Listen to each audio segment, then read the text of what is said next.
Gathered together from the cosmic reaches of the universe, here in this great hall of justice, are the most powerful forces of good ever assembled. I'm Batman.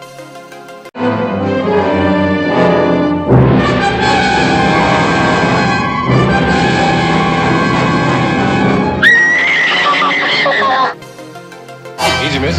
I've got you. You've got me! Who's got you? Dooby-dooby-doo, where are you? We got some work to do now.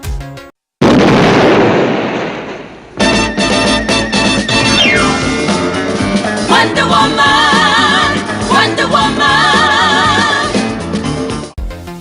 Mr. McGee, don't make me angry. You wouldn't like me when I'm angry.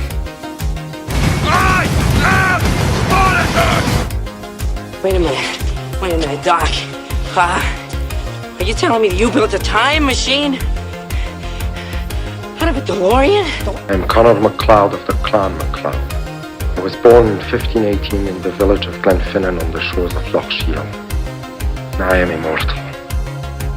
I'm Captain Kirk. I'm a doctor. But probably not the one you expect.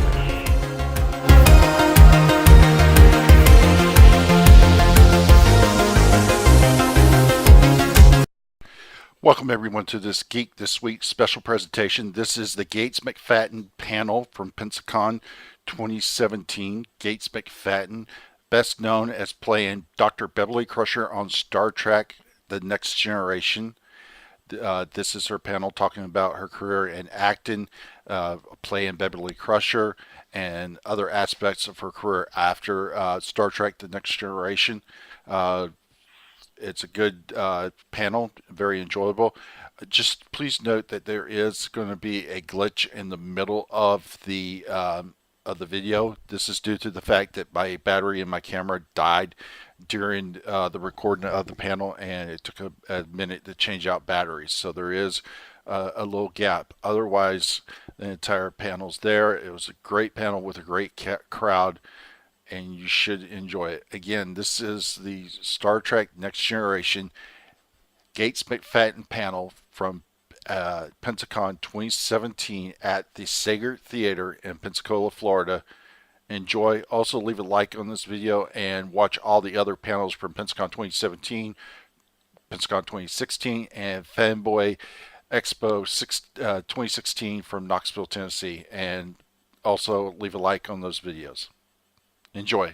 It is a pleasure and an honor to be here today, and it is my distinct privilege to introduce to you Miss Gates McFadden.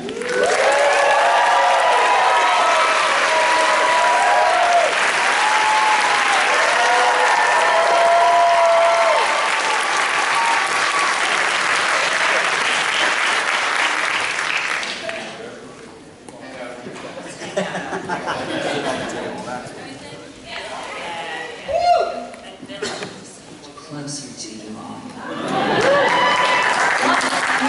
Cool theater. I love this place. There's some good history here, I think. Yeah. Who gets to buy those seats? Those are good. It reminds me of the Muppets, which I think you have some history. Yes. Well, this is actually kind of the way they do the Muppets, you know. I don't know if anyone's talked about that, but when you did, like the first thing I did with them was just, I had like a few lines in something called The Muppets Take Manhattan. Starring Kearney and Miss Piggy. And I know. And so the puppeteers would be down here and I would be on the desk, but like Jim and everyone would be standing there, and then they'd have the puppets up. So Kermit would be here. You know, I'd be talking to Kermit. And they pulled a trick on me, which was everybody, I guess whoever was in one of their movies that were on the show they would do, they would sort of just suddenly disappear. And they wouldn't tell you what was going on.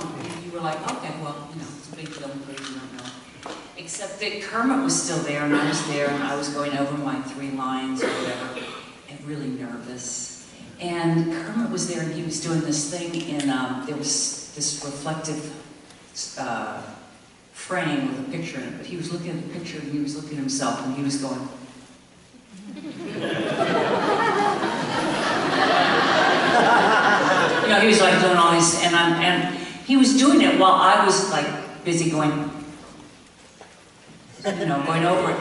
And all of a sudden I went, what are you doing? And because literally he was so real that you talk to him. And this was like not what the film is happening. It was just like no one was there. And we started to talk. And he answered me and I went, wait a minute, Jim. You know, and that's what they do. They trick you every time. And they see how many lines it gets before you go, wait, I'm not talking to a frog, really. Because he's so lovable. He's so cute, Kermit. Yeah. Kind of back in that era, in the 80s, let's talk about Labyrinth for a minute, because you had a big role in that. And oh, it was the year of my life, yes. David Bowie recently passing away. You must have some opinion on that, or feelings. Oh, he was an unbelievable artist and a really, really nice person, really nice man. Funny, down to earth, wasn't at all snobby. You know, he's this sort of genius artist and always was interested in everything.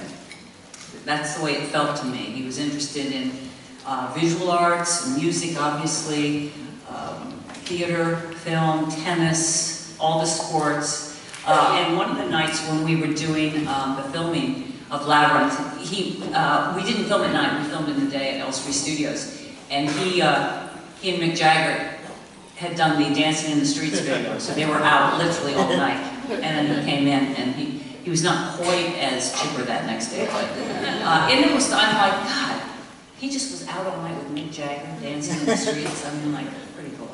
And the music from the 80s, I mean, that's kind of fun stuff. Yeah, it's very fun stuff. And the young Jennifer Connelly, I think you had a chance to work with. Oh yeah, I coached her in the beginning, and that sort of was part of my duties. I had this large, I had to coach some of the puppeteers in acting, to coach Jennifer. I was supposed to play the role of her mother in the film, the character's mother, and British Equity would not let me, which was really a big disappointment because I thought we let British actors all the time come in and our union lets them in, but it is not the same in reverse, let me just say. And that was the reason, really, that I took the job, was that I was promised I could play the role, and they said, no, there's too many actors here who can play that role. But it was a year of my life, and it was an enormous experience. I think my favorite scene was choreographing the ballroom scene, because I walked in and there was nothing in the space, and I got to cast everybody who was in it. And it was pretty magical. The sets were incredible, and the costumes, and I loved the dancers who were working with me, and Jennifer was great, and look how fantastic. She's such a good actress now, and it's great. She's had a wonderful career. So if you haven't seen it, you should go right into Labyrinth now. So you've mentored some other people. I think a Wesley Crusher comes to mind. So as mom, it feels like you were a pretty good mom if you were able to make a genius. That's what I've always started to say at these cons. I mean, everyone, in the beginning, everyone was some of the older fans of the original Star Trek, they were like, who is this kid, right? Who is this kid who comes on and he just saves our ass every week? You know? and I'm like, well, excuse me, did you see his SATs? I mean, no, I just think that obviously it was prophetic, because I cannot tell you how many times in the last, if I'm honest, the last 20 years, that I'm like on my iPhone or something, I'm going, okay, honey, anyone under 30, honey, can you just check this out for me? Can you just do this? And they solve it, right? They're like, they are doing that every day. All of the technical whizzes, right? They're retiring when they're 26, for heaven's sakes. So it sort of was amazing to me that Roddenberry caught that long ago, that's exactly what is sort of happening. And one of Gene Roddenberry's best friends, I couldn't believe this guy. He was 18 and he already had like a major deal with Sony or someone to develop games. He was so smart, so technically savvy. And it was a whole new world for me, because when I walked into his computer room, this is in the 80s, okay, this is in the 80s. Computer rooms were these dark places with huge machines. There's probably a lot of young people who don't realize that. It was not like your laptop or whatever. It was this whole thing, and you were going into another world. It was like sci-fi, walking through the door of the room, and everything was dark, and you had to, so you could see the screens well. And Mac came out, the first laptops, they came, and there were several of us, LeVar, Brent, myself, and I don't know, maybe Jonathan, but we bought the first laptops. And they came in and they showed us how to work with it. And I still have mine. I mean, it's huge compared to what we have now. But that was one of the greatest things about this show, is that we really got to see, because the science was so good and so well researched, it was really cool to see what the future was going to bring, and hopefully, well, it hasn't quite brought us many things, but it was pretty amazing. And I don't know if you noticed, but Will Wheaton, the actor, was just named for an asteroid. I know, it's so great. It's fabulous. I mean, he and I see each other. He's been, and we're also Twitter friends. He's my space son. I'm his space mom. And, yeah, so we tweet all the time, and as does Ann Wheaton, his wife. She's my, we're space in-laws. And they're great. And he was wonderful. I did a fundraiser.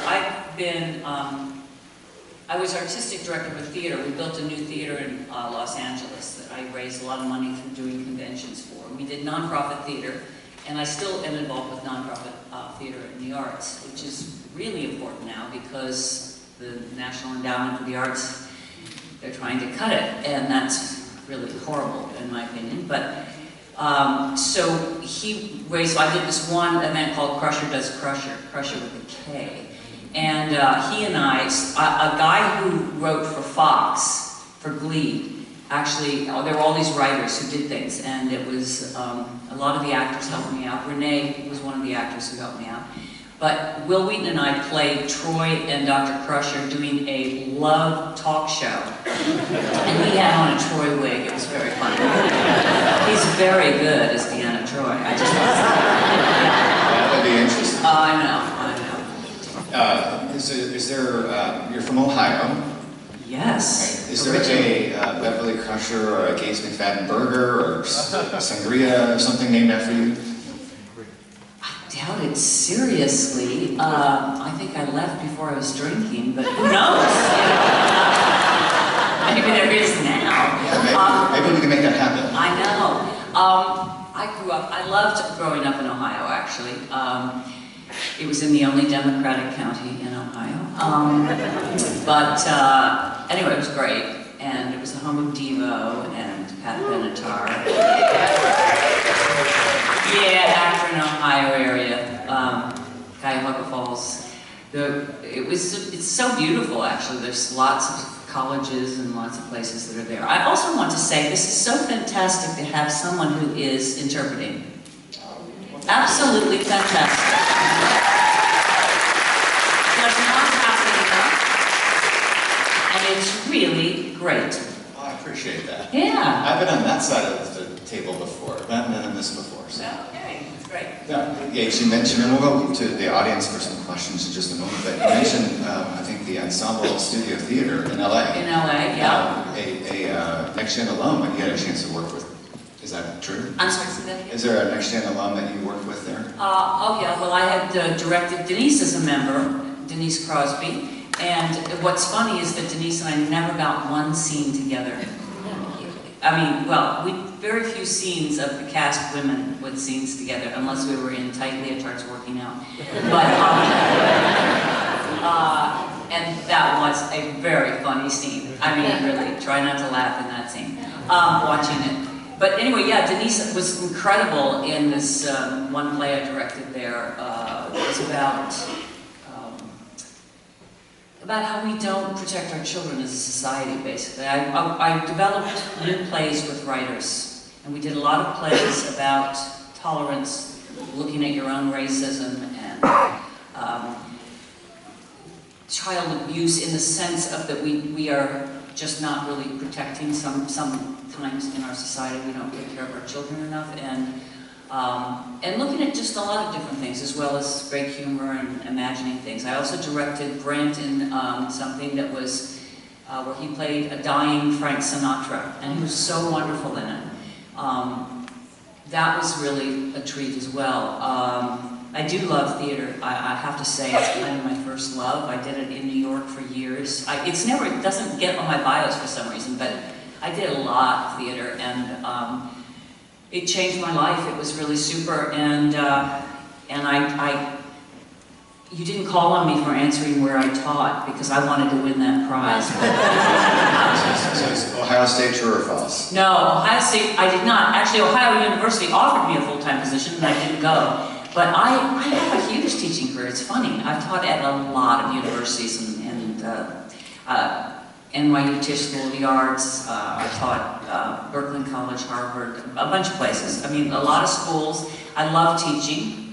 But I was full-time faculty at Brandeis, University of Pittsburgh, and then I taught at USC. I got the George Burns Teaching Award for teaching comedy, which you would never guess I know with Dr. Crusher. I actually can do pratfalls, you know, but whenever I do one on stage, people are like, oh my God, she's so old she can't walk. That's fantastic. How about if we go to one of our first guests over here for a question for Gates McFadden? That's you, yeah. The original series addressed a number of social equality issues. Do you think that the next generation addressed more or the same amount of social equality issues that the original series did? I think it did more than the first series did. Absolutely, and I think it was, you know, one of the things when Gene Roddenberry offered me the job, he said, love interest of Picard, the doctor on the ship, but single parent, which I think that was something that people could relate to have something that really, there were so many single parents, and to have a child on a ship, I thought that was great. There's some concern that maybe the table may... But then I could do a pratfall.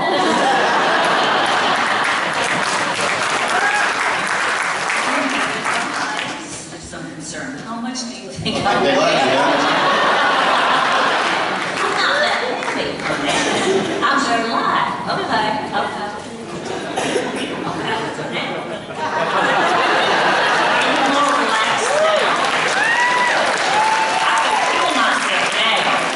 You look great. So I think that's a great question. Yeah, it is a great question. I was going to ask you, what do you think? Yeah. I honestly don't know. Well, I'd like you to honestly look at it and get an opinion about it, because it's really important what you think, because you're the next generation. Okay?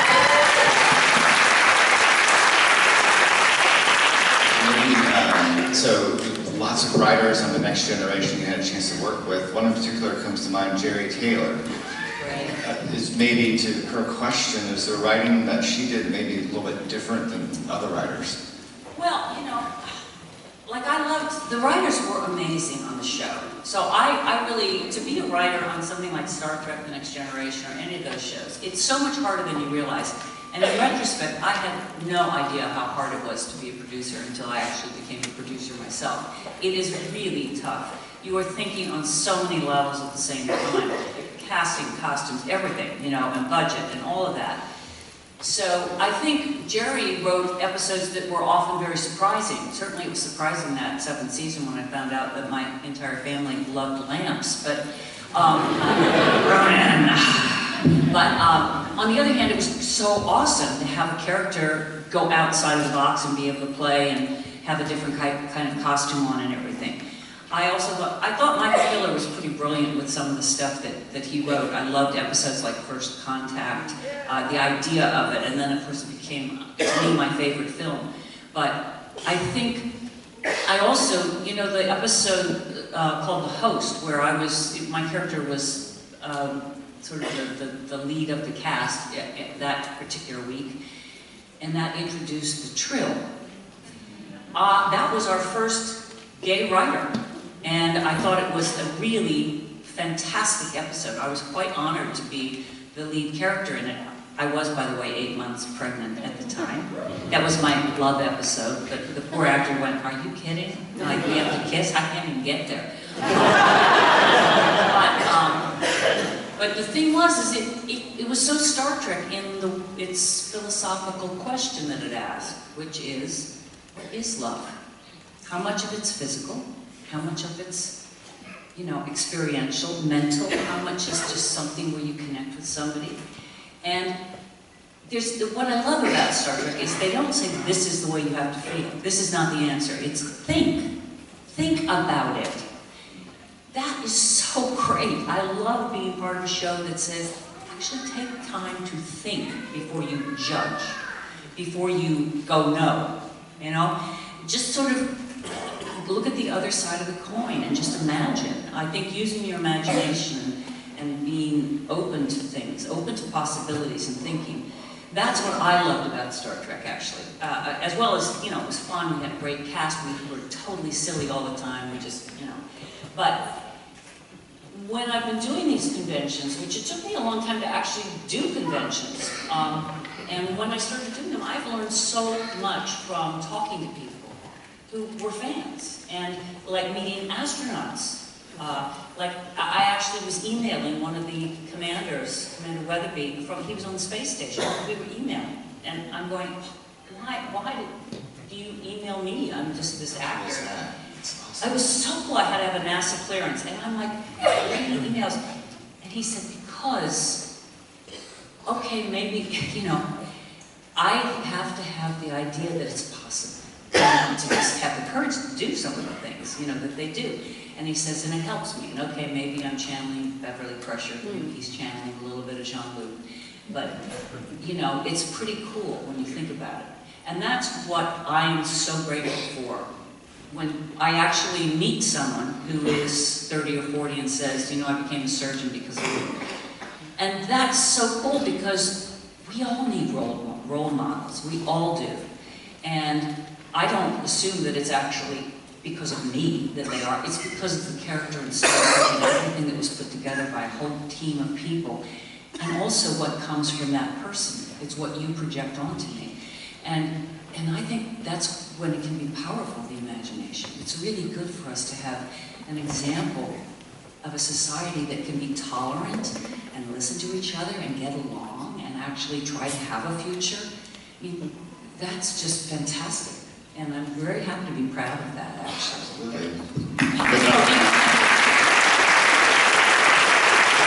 Definitely firm the witch, All right. A couple of hi, what's your name? My name is Marcus. Marcus. How old are you, Marcus? I'm about to be 10 April 9th. Oh, fantastic. You are going to love 10. It's awesome. Yeah, all right. So what's your question, Marcus? I wanted to know how much you enjoyed acting. How much did you enjoy acting? I would say on a scale of 1 to 10, 10. I really like it a lot. Have you ever acted? No. No? Would you like to try it sometime to see? What do you think? I guess. Yeah.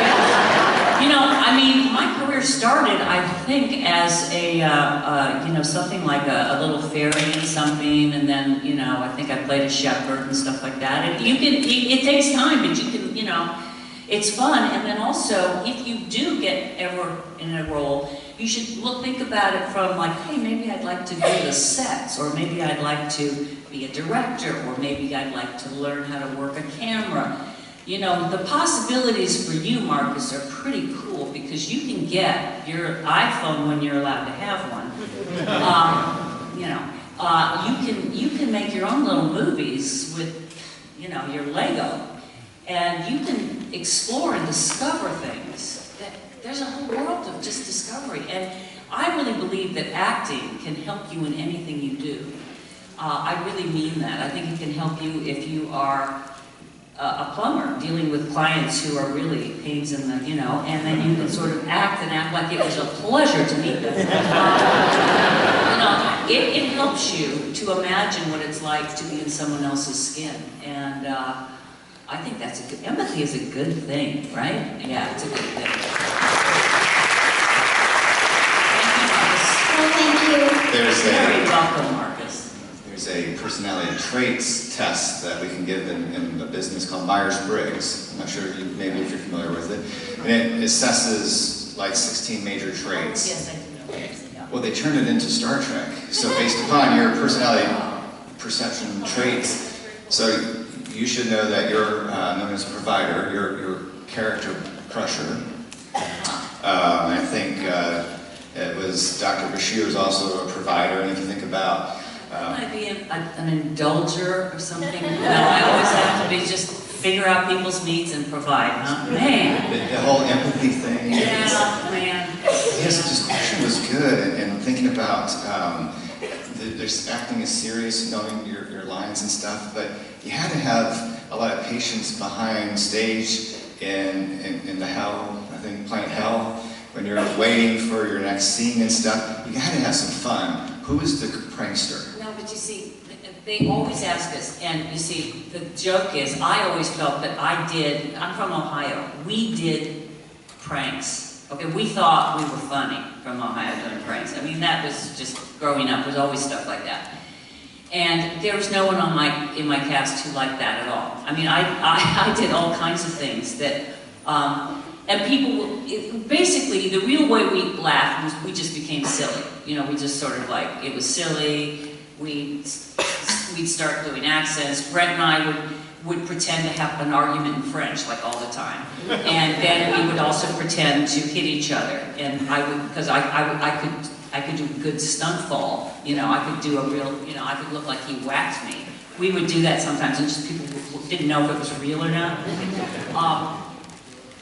So there were things like that happened. And then in the second part of it was Descent, too. When Patrick had been getting deborked down in sickbay, but I had been running the ship, I thought, I mean, this is again, Ohio. No one else appreciated it but me and maybe a couple of the camera people. I asked the set of props if we could redecorate the bridge. Like, you know, I was taking over the bridge, I wasn't sure if he was going to come back, and I just wanted to do a little redecorating. So I had pictures of my Beverly Crusher all over the bridge. Then Odon, I had Jonathan as Odon, and then I had a big old thing with champagne, and I had a lot of young bucks. It was funny. And they had just, you know, they were kind of like, you know, they were hunky. And then I decided that I was just going to like make it more casual, so I was in a bathrobe with curlers and going engaged, you know.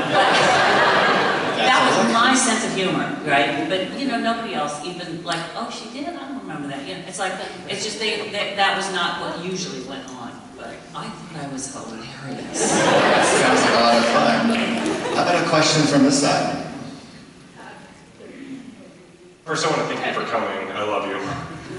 Thank you. My question is, what do you think about Gene Roddenberry's vision of the future? It's a very good question, Francis, right? Francis, is that correct? Yeah. Yes. I think his vision of the future was constantly evolving, and I think he I think he saw that we had to get away from money the way we are. We had to get away from corporate greed. That in order we had to become more tolerant. And we're always going to be afraid of things we don't understand or we don't know. That might always happen. Might not. We might become less afraid. But it's about the exploration and believing in the possibility. I think he believed in the possibility that we could listen to each other, that we could try to get along, and that even if we didn't always agree, we didn't have to, you know, take over. We could live with our differences and keep communication, and bit by bit, perhaps things would change. I think he really did believe in the possibility of what was happening with technology. It was happening all around us. You know, in my generation, it was the first people in space, and everything changed in satellite communications and all of that. Things that so many young people really probably take for granted, like, you know, no judgment. It's just like if you grew up with it, you know, you're used to this fast communication. On the other hand, I think he also was aware that it's hard to process all the new information you get. And you have to also, keep eye-to-eye contact. I think that's what he did so well in The Next Generation. You have to be able to literally be there for the rest of your crew members. You have to be there for people, for a new species, for whatever. But you also need to understand technology and not be afraid of it, and find a balance. And I personally, that's hard in my life, is the balance between some of the technology and then just sort of cutting back and saying, I'm going to stop my emails now, and I'm going to, you know, go back. I think it's hard to find balance, because the world happens really rapidly now, and there's so much information, and sometimes, you know, you're on the internet and you think, oh my gosh, there's so many things I'd like to know about and learn about, and you finally have to go, actually, maybe I should just like feel where I am and just be, and you know, simple things sometimes. Jean was such a visionary. Yeah, that's a great question. And your outfit's fantastic. Yeah, she is definitely, you are Supergirl for me. I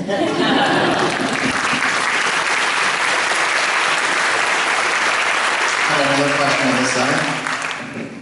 Sorry, I'm moving the mic. Hi, I had a question. Well, first of all, actually, I want to say that it's really kind of cool. I do like how, so far, all the talk about technology and everything. It's actually something I'd asked a previous Star Trek panelist at another convention. I was actually kind of disappointed he didn't have so much to say about it. But my question is temperament. It's actually a little bit different. It's actually related to your acting career. And I was wondering, did you have any significant thoughts or ideas or anything that comes to mind when you first got the role of Dr. Crusher? Did you have any different opinions of how the show might go or how you might be perceived? Well, I couldn't see different because, you know, it's funny. I think I'm not saying a lot. I think I was the first woman who read for any of the roles, and they had all 3 parts out on a desk. I was the only person there, and they said, pick whatever part you want.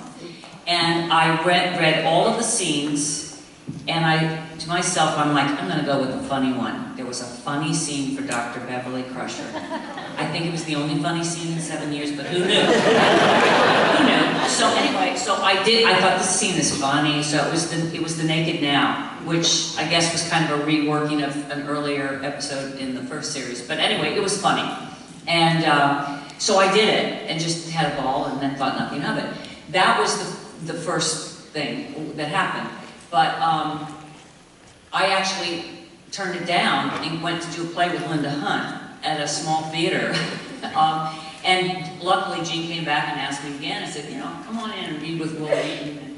And I loved Will Wheaton's performance in Stand By Me. I thought he was amazing. So I was like, oh, I'd like to work with that guy.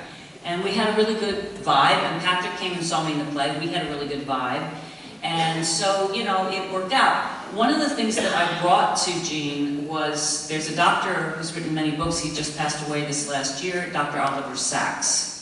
And I thought he was a neurologist, quite brilliant. And he wrote books and would see people. And we're just now beginning to see how amazing the brain is and how it works and how it actually can regenerate, be it people with strokes or amputations. There's so much we're just learning. It's so exciting.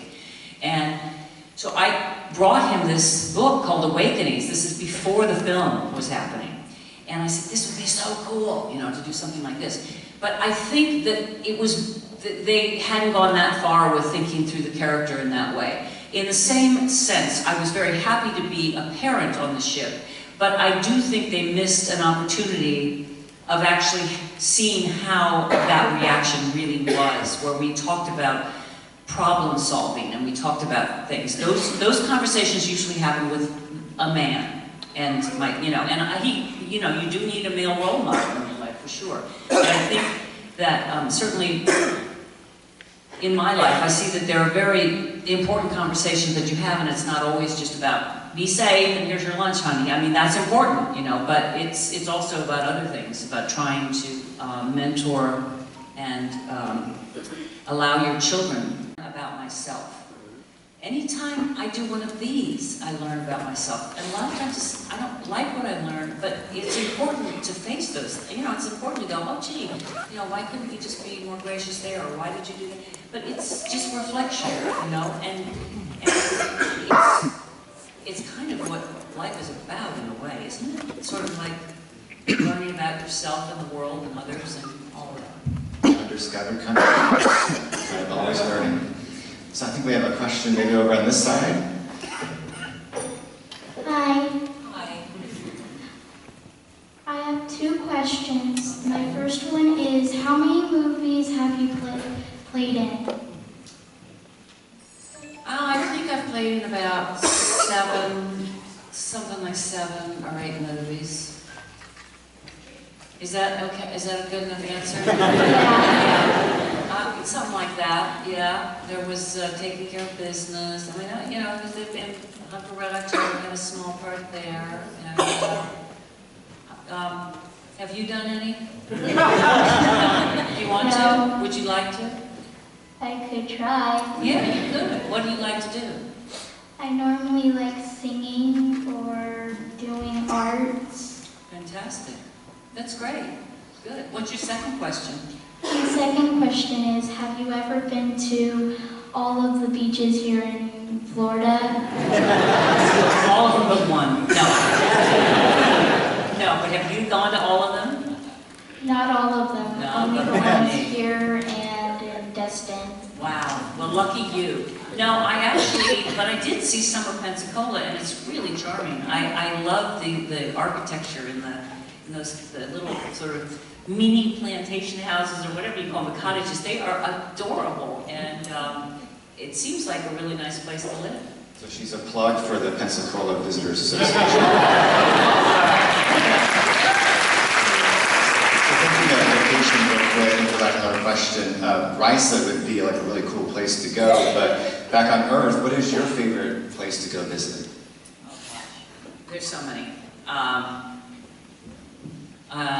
There's so many, but I go often to Europe because after no one in my family had ever been abroad, and I had had the lucky chance to get into a workshop at Harvard with a man who changed my life. His name was JeanLuc, and he was a French theater master teacher, and he synthesized a lot of ideas about life, art, music, architecture, everything for me. And I got a scholarship to study with him. And all I had to do was get paid for the voyage over, which was a lot for me. And it was a life-changing experience for me. I had never seen anything like Notre Dame. I had never seen, you know, every village you'd go to, there were monuments for the dead for centuries, right? They'd had so many wars on their own ground. I was just taken aback by how different the culture was. And this was in like 1970. And also for me, I wasn't fluent in the language, I really had to learn. And thinking in another language was such a challenging thing, and I had to do acting in another language. And what was really amazing is there was just, I remember a night when I woke up and I had been dreaming in French, and it was like that sort of changed it, and I started thinking much more. It was just coming more easily, it was really cool, and I loved that. And then I had to study, it's funny because we were all young, everyone who was at the school was very young, it was very international too. But I had studied, I had a couple different jobs trying to just make ends meet. And I would also busk on the street. I'd do unicycle and tap dance and sing on the streets for money. It worked well then, I'll tell you. Now there's big competitions with people who really can do like flips and all that. Yeah, I would be a loser. But anyway, so it was this great time where you could, I don't know, you could just sort of try things. And so I went and I got this older woman offered me lessons in French. And so I was studying with her, and I didn't have to pay, and it was great, I thought. And then all of a sudden one day, a couple of the guys who I would be acting with, they went, "What is going on with you? You talk like a 7-year-old lady. What's your deal?" And I said, I had no idea, right? Because I had been taught French by this woman who was extremely proper, but what did I know? And so then I was like, okay, fine, I'm gonna listen to young French people. So then I started to learn all the French people. And then later in my life, when I bought a place in France, and I'm walking with some of the women in the village, and one of the women says, "You know, dear, you speak sometimes like you're a young 26-year-old guy who's really, you know."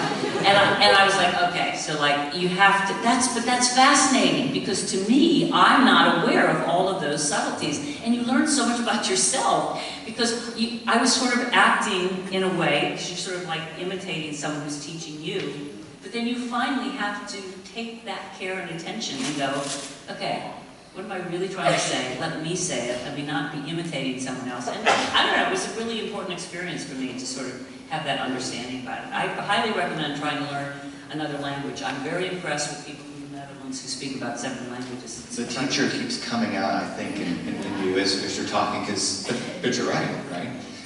But I don't know that it's a teacher, because I mean, I just think that the people I know in my life, they're all that way. I mean, I have a friend who is a big cook, national, I won't name throw, but you know that it's like you love what you do, and they're incredible.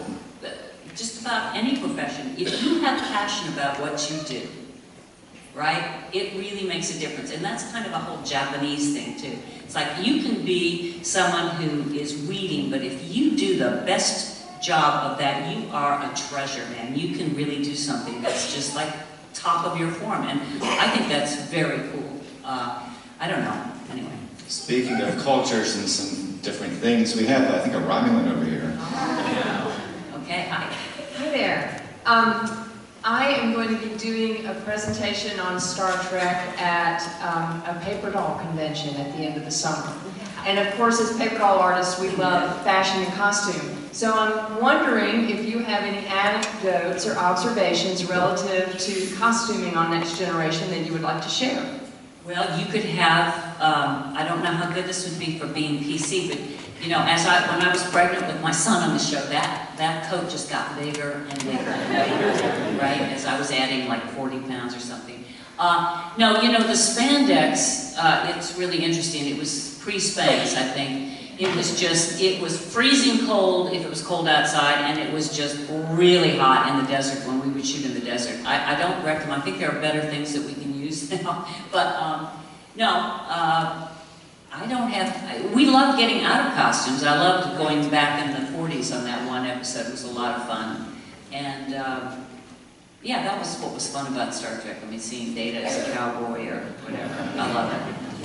This guy over here, he's got kind of a cool costume and dressed up for you. Sir? Good afternoon. I was wondering, in the episode Data's Day, when you had the tap dancing scene with Brent Spiner, could you tell us a little bit about that, being able to choreograph the scene?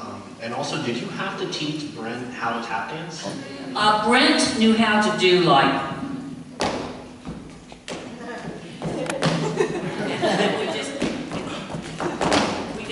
we did a little work on that. But he was a very good student, I have to say. Very good student. And then I loved being able to do it. My first season, a friend of Gene Roddenberry's, I used to sometimes when it was like nighttime and you're sitting around a lot, like you were saying before, I used to go outside and in the dark I'd just tap dance and my uniform just to, you know, be like doing push-ups or something. And he saw it, and he always wanted there to be something where I tap dance. But they didn't want me to sort of be the star to do it, so it was like me teaching Data. And of course I was like 4 months pregnant on that episode, just saying. So anyway, but I got to cast this guy who was amazing, who was Brent's double. And he was an incredible tap dancer, and that was so much fun. Not only was he awesome, but then they sped up the film. But Brent and I had fun because we got to do different moments, and you know, yeah, it was fun. It was a lot of fun. Thank you. Great question. And are you guys having fun? I think they can stay all day, but we're kind of running close on time. Maybe time for one more question over here? I'll yield to the young man over there. Oh, isn't that generous? That's very nice. Thank you, sir.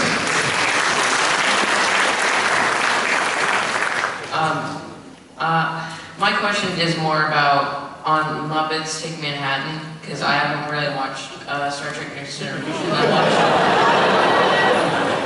You've got like a lot of episodes ahead of you. Okay. But I was gonna ask you, was it hard to try not to laugh and be serious when talking to all the fellow Muppets? You know, not in the very beginning, because in the very beginning I was a little like nervous myself, but as it goes on, they're all funny. All of those puppeteers are super funny people. And it was actually very much like the cast of Star Trek, because they are all very super funny people too. Our whole cast was. And there are some hilarious things that happen in between. And sometimes you do break up and you're laughing. But no, it's like, it's hard a little bit, but it's not like super, super hard. It's much harder, because like, this is why you should watch Star Trek, because you know, a lot of times we have a big screen and it's empty in front of us and we're acting, and they're all of us, and we're pretending to see something that's like horrible and coming to us, but there's a bunch of us and we all have to have our eyes in the same spot. So sometimes they make us like look at something and you feel ludicrous. You feel like really an idiot. Just like, you know. And sometimes we just start laughing. We would just start, I could feel someone shaking and holding it back and just burst out laughing. That happens a lot, okay? And you know, you'd be in the middle of technobabble or you'd see somebody. I mean, it was wild. In a funny way, it's not so different, the puppets versus some of the masks and stuff that people had. It's a heightened reality. And like Michael Dorn, I'm getting him in Star Trek. It's gonna happen, okay? And get him a subscription to whatever you need. No. And like, I'm coming and I'm getting into makeup, and Michael Westmore's doing my makeup, and this really good-looking guy is talking to me, and I'm going, and he's just talking to me like he knows me, and I'm like, wow, who is he? You know, and everything. And then he walks away, and I'm just like chatting him up and everything, and I said to Michael Westmore, I said, who is that? And he said, well, that's the guy who plays the Klingon, that's Michael Dorn. And I'm like, what? I didn't know he was that good looking, you know. Right?